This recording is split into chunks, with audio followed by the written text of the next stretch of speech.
Ik wil jullie hartelijk welkom heten op wat wij noemen de researchED warming-up bijeenkomst. Dat doen we voor het eerst. Dat doen volgens mij ook researchED voor het eerst, als ik het goed begrepen heb. researchED is voor ook eerste gast bij ons op school. Daar zijn wij zelf heel blij mee.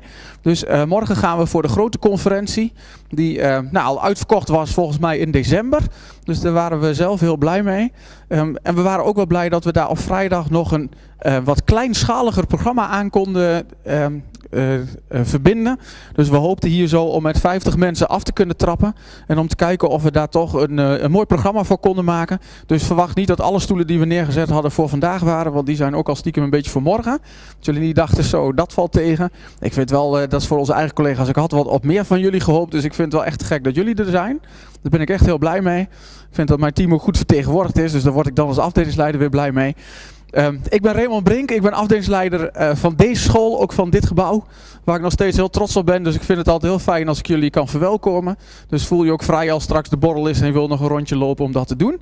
Ik ben ook wel uiteindelijk heel erg blij met het programma wat we vandaag hebben. We hebben gevraagd op 1 keynote spreker om daarna een forum te doen waar we hopelijk ook met jullie in gesprek kunnen gaan.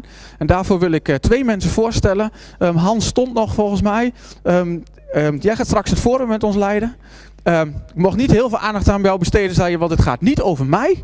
Dus dat is Hans Werkendam. Hij gaat ons daar doorheen praten.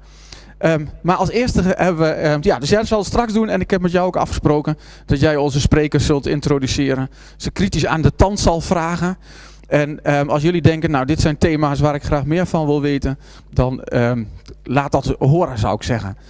We hebben expres ook geprobeerd om als school te proberen of we de researchED naar onze school kunnen halen. Wij hadden toevallig voor de mensen die bij ons op school zitten het halfjaarsgesprek gisteren met onze bestuurder. Daar hebben ook veel docenten met de bestuurder gepraat en leerlingen. En de bestuurder kwam terug en een van de docenten had gezegd, dat vond ik een mooie zin. Onze valkuil is dat wij heel erg acteren omdat wij geïnspireerd worden door mensen die veel inspiratie uitzenden. En wij vernieuwen ook op basis van die inspiratie. En dat kunnen we heel goed. Ik denk ook dat we dat heel goed kunnen. Maar onze valkuil is dat we het misschien ook wel eens wat meer zouden moeten doen op basis van onderzoek. En op basis van uitvinden wat is nou wat wel werkt en wat niet werkt. Dat was precies, ik vond het heel aardig om te horen, want dat was precies de gedachte waarom ook met Peter, Ronald en Simon wij nagedacht hebben van, zouden we de researchED ook bij ons kunnen zetten, zodat we dat dichterbij kunnen krijgen. En ik ben blij dat we daar vanmiddag ook een stukje in kunnen doen. En ik ben ook trots dat ik de eerste spreker kan introduceren. Net een nieuw boek ook uitgekomen. Ik heb het even opgezocht zodat ik de titel goed doe. Psychologie in de klas. Vertaald volgens mij door jou, Jan. Hè? Jij bent daar ook druk mee geweest. Tot nu toe heel goed ontvangen. Bekend ook geworden van Making Kids Cleverer, heb ik gezien. En de mooiste titel vond ik, the best book I've saw, What if everything you knew about education is wrong? Ook die zag ik langskomen. Ik ben heel blij dat ik Didau kan introduceren. En we gaan een half uur naar hem luisteren. So I wish you good luck. Thank you very much. Thank you. Thanks for coming. Okay, so I'm going to talk to you about evidence in education, and to do that, I'm going to begin by just giving you a couple of quotations which I hope will encapsulate some of the tensions that I'd like to explore with you. And the first one here comes from Carl Sagan, and here he's talking about the one particular tension that exists when in the search for truth. That on the one hand, those searching for truth need to be open to new ideas, but on the other hand, that needs to be balanced against the need for skepticism and resisting ideas which go too far. And as the bit in bold there makes clear, this is the process for sorting truth from nonsense. And as far as anything else, that's an important aim, I think, in a field like education. My second quote comes from E.D. Hirsch, an American educator. And what he's suggesting here in this particular quotation is that every single thing that's ever been advocated for, that's every policy that we've ever had in the field of education has had some sort of evidence supporting it. And having evidence supporting a policy idea or an approach is a pretty low bar. We need to do We need to do a little bit better than that. Do I need to hold it nearer to my mouth? Okay, sorry. There we go. Is that more audible? Good. And so from those two quotes, I'm going to give you a couple of general positions, and then I'm going to take you through two different case studies thinking about how we might be more critical of the way we think about evidence. So, excuse me, the first, the need for evidence, the need why I think a movement like researchED is valuable and worth engaging with is because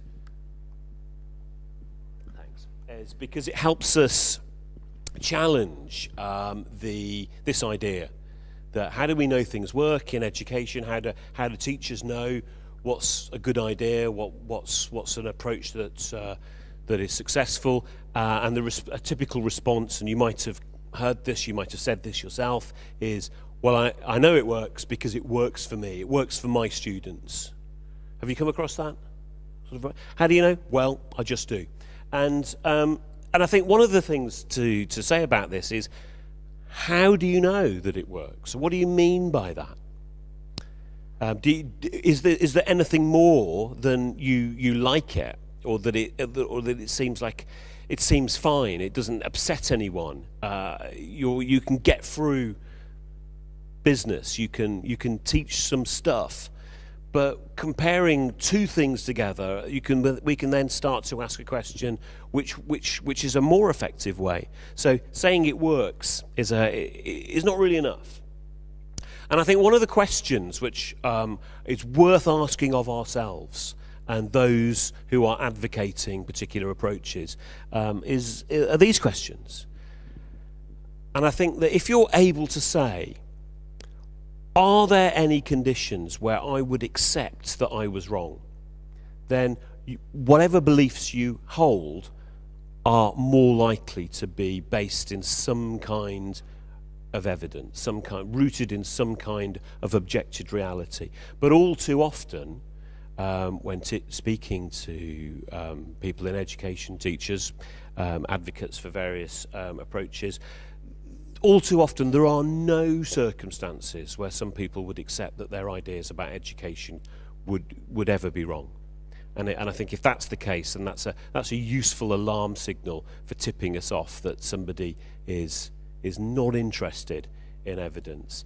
And so what I'm sort of suggesting, and what we're going to build towards, what we're going to think about this afternoon, is something which I'd like to suggest as professional skepticism, encapsulated by that idea in the quotation from Carl Sagan, that we do need, if we're going to be professionally skeptical, we do need to be open to new ideas.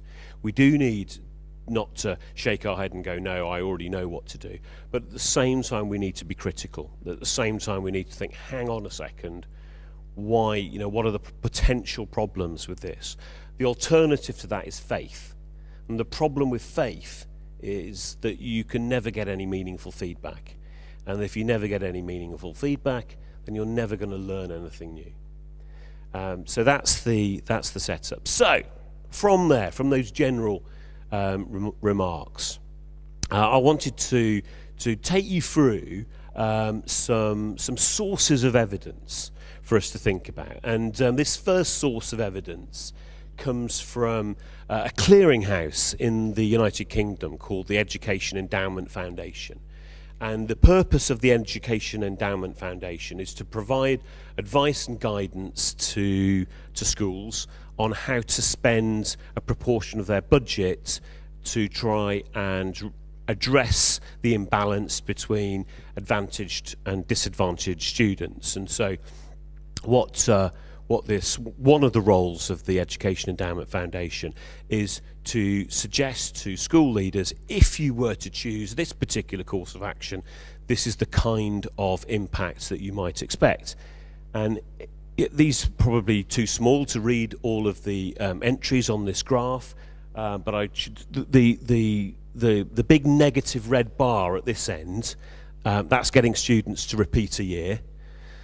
That's really shit, don't do that. That's unlikely to work. And then right at the other end, you've got feedback. and we're going to talk a little bit about feedback, and we're also going to talk about the second to last. We won't talk about repeating grades, but we will talk about ability grouping and to try and think more critically about the research around ability grouping. So one from each end of the scale. And so broadly, the claim being made by the Education Endowment Foundation here is that the big green bar representing feedback, the way they express their suggestions is to say that were you, as a teacher, to start giving students some feedback on their progress, trying to learn the subjects that you're teaching them, that for each year you spent teaching, they would make an additional 8 months worth of progress. So if you spend a year teaching and you give students some feedback, instead of getting a year's worth of progress, you get 20 months worth, an additional 8 months. But there ought to be some questions raised in your minds about that as a statement, because compared to what? So I've never found any teachers who are willing to admit that they never ever give their students any feedback.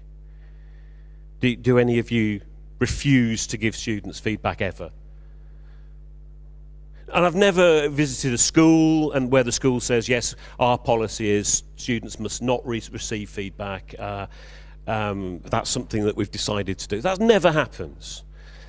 And so everybody, every teacher, every school is giving children feedback. So if I say to you, if you start giving students feedback, they'll make an additional 8 months worth of progress, that can't be true, can it? Because you're already doing it. Does that make sense? So maybe you're doing it wrong. Maybe you should stop what you were doing and do it in a special, magical way, which we might find out about. But there's a problem with saying doing something in addition to what you're already doing is likely to have some sort of impact when you're already doing the thing that it's been suggested that you do. So we need to think a little bit more critically about what's meant by feedback. And so this another graph, this is also produced by the Education Endowment Foundation. Here it shows, or attempts to show, not just the likely impact on students' outcomes, but also the cost implications. And so if we look again at feedback, we can see feedback very positive in terms of impact, and it's relatively cheap.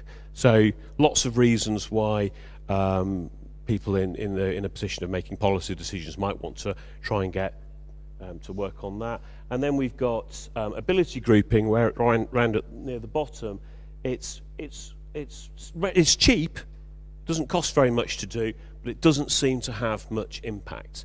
And so we'll have a think about that and see what's going on with those two in particular. So let's take feedback first.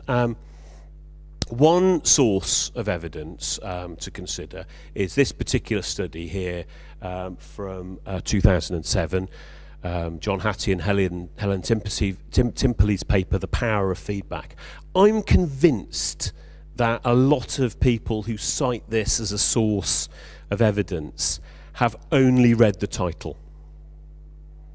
I'm convinced that they haven't read any more than the title, because had they read any further than the title, you might have expected them to have read the first sentence in the abstract. And the first sentence on the first page says this: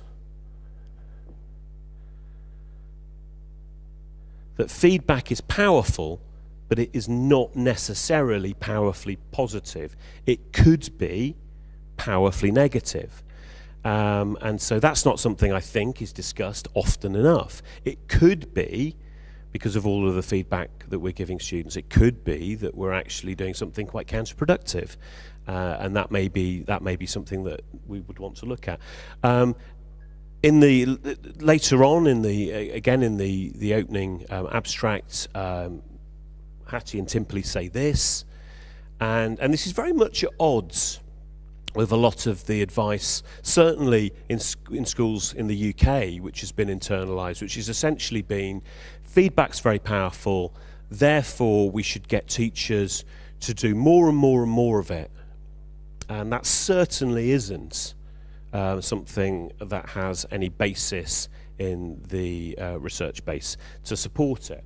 So that's a starting point. Now, both the Educational Endowment Foundation and Hattie, one of their sources of evidence is this study that was done in 1996 by a couple of American academics, Kluger and Denisi, who were looking at the time at, they were trying to sift through all of the available evidence on feedback. And one of the things that they discovered, they wanted to look and see what everything that had, all of the research that had been done, and they found that there was lots of it, but most of it was really, really poor quality. So they decided that they were going to only accept studies which had large sample sizes and were well controlled, and all of the other sort of hallmarks of good research.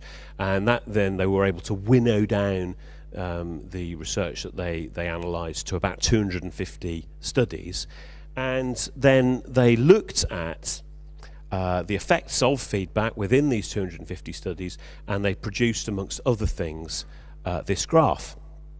And I don't know if you can make some guesses about what this graph is suggesting about the likely effects of feedback, but you can see that the blue line, the zero line, the suggestion there is that a great deal of the feedback that people give and that people receive has no impact. It makes no difference. It doesn't have any kind of change, positive or negative. And that, but slightly perhaps more concerning than that, one of their headline findings was this, that in 38% of the cases in the studies that they looked at, actually receiving feedback seemed to lower performance of the subjects in the study. Contrary to our expectation that feedback should be powerful and positive, it seems that in a significant minority of cases, it wasn't positive at all. It was in fact negative. So what do we do with that? Now, one of the things to think about, I don't know if you can see from where you are, but can you see that there are sort of little dots distributed along this graph? Can you see there's a sort of dot here just past the 12? That looks great, doesn't it? Start doing that. And if any of you are doing the dot there between the -3 and the -4, stop doing that. Do one of these things over here. Everything will be fine. So what Kluger and Denisi did, one of the things that they did looking at their findings, was to go through the individual studies to try and see if they could learn something about generalizable principles, about the sorts of things that were going on in the successful cases and in the unsuccessful cases. And the thing which I think is one of the most counterintuitive of their findings was that what was going on in these rubbish results and what was going on here in these sort of excitingly positive results is pretty much the same thing. There wasn't really any appreciable difference. That what teachers were doing, what people giving feedback were doing, was broadly identical. The difference was in how the people receiving the feedback acted and behaved. And so I might want to internalize this as saying that anyone who tells you that there is a correct way for teachers to give feedback is automatically wrong. They've missed the point. There is no such correct way.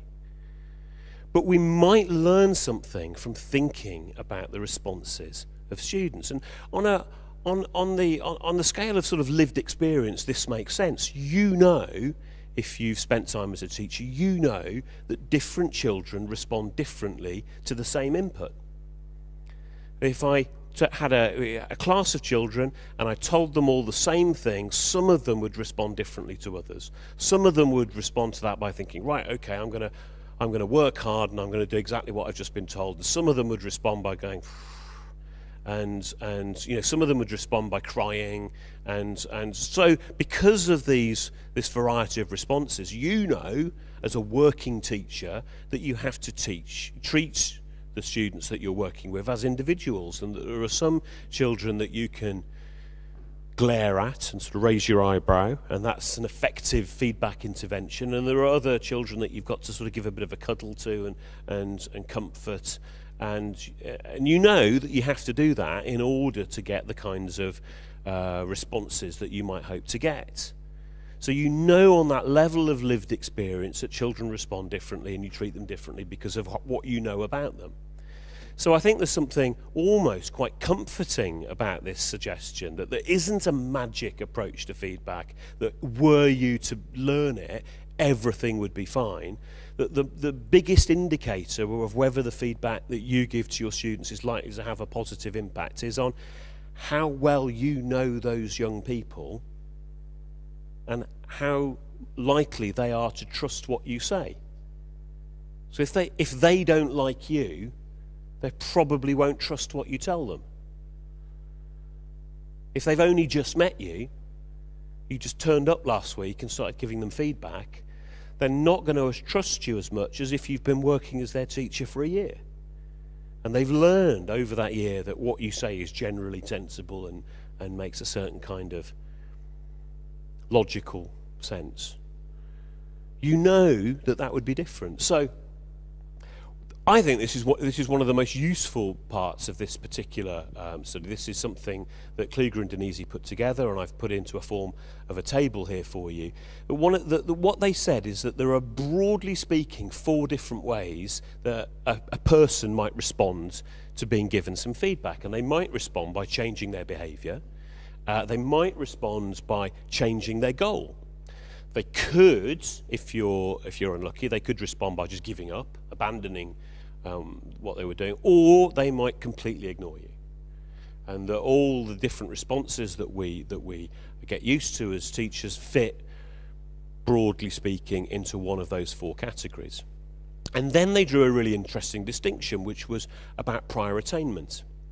And they made the suggestion that a student's prior attainment seemed to have something to say about how they were, which of these responses they were likely to embody when given feedback. So if you've got children who are doing well, they are meeting your expectations as a teacher, the suggestion that they made here is that the only positive response to being given some feedback if you're already doing well is if that feedback makes you want to aim higher, to aim for a goal above the one that you've been aiming at. And that any other response is either neutral or negative. Obviously, if they ignore you, that's neutral. But it could be, and I certainly know that I've had this response as a teacher. I've said to a child's doing really well, and I've looked at their work and I've given them some feedback saying, here are the things that you could do to do even better. And they, quite rationally, have responded by going, hang on a second, I could probably get the same grade if I tried a bit less hard. And from their point of view, that's a perfectly sensible response. But from my point of view, it was a waste of time giving them that feedback. It wasn't positive. Not a crisis, but not positive. But perhaps the children that we're more concerned about are the ones represented on this column. They're the ones who, for whatever reason, are not currently meeting our expectations. And the suggestion here is that the only positive response to being given feedback is if that feedback results in students who haven't been attaining well deciding to increase the amount of effort they're putting into their work.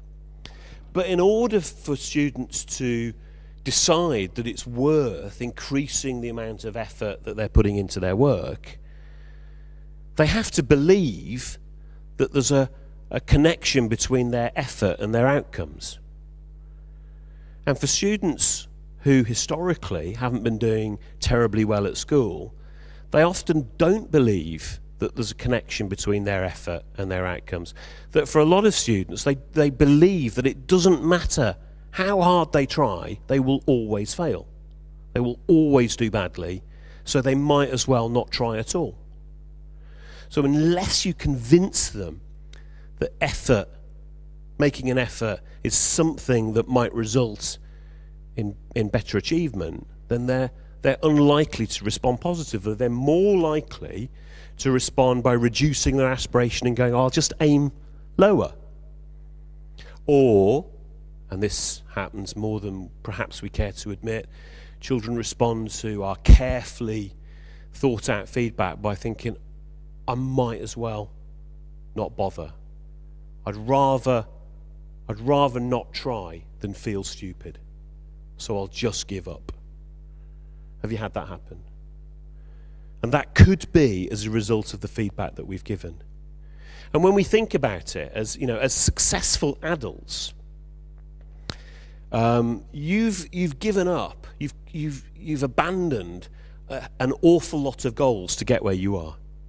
You've had to strategically quit almost everything you've ever tried in order to concentrate on the few things that you've developed in order to be successful. And the reason that you've given up everything that you've given up is because of some sort of feedback that you received.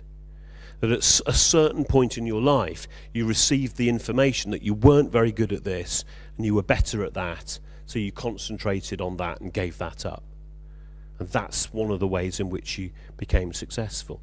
And so in our efforts to try and convince students that it's worth working hard on something that they've received feedback that they're not very good at, that's a difficult sell.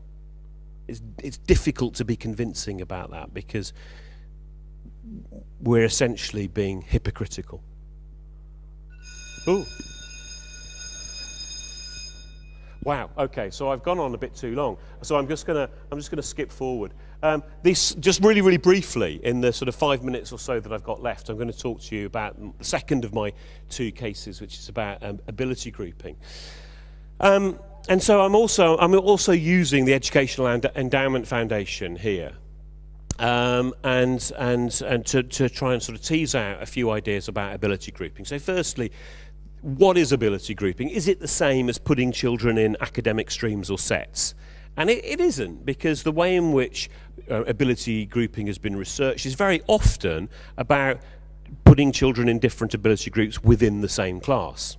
So some of the research that has been done has looked at the effects of putting children in different classes or different types of schools, and some of it has been about giving them different things to do within the same class. So that's one thing that needs teasing out.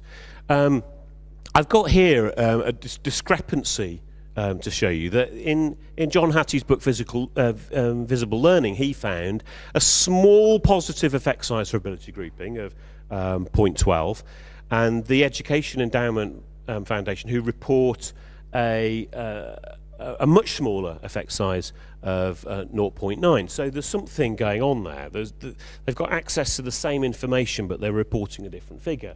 So in both cases, both Hattie and the EEF are looking at these studies as the source of their evidence. So this is the edition on the EEF website, where one of the useful things they do is they show you the papers and the effect sizes that they're trying to aggregate. And so there are a range of papers with a range of different results, which they're adding up at 0.09. Now, you haven't got time, unless any of you want to get your calculators out, to do this addition now, but it doesn't quite stack up. Now,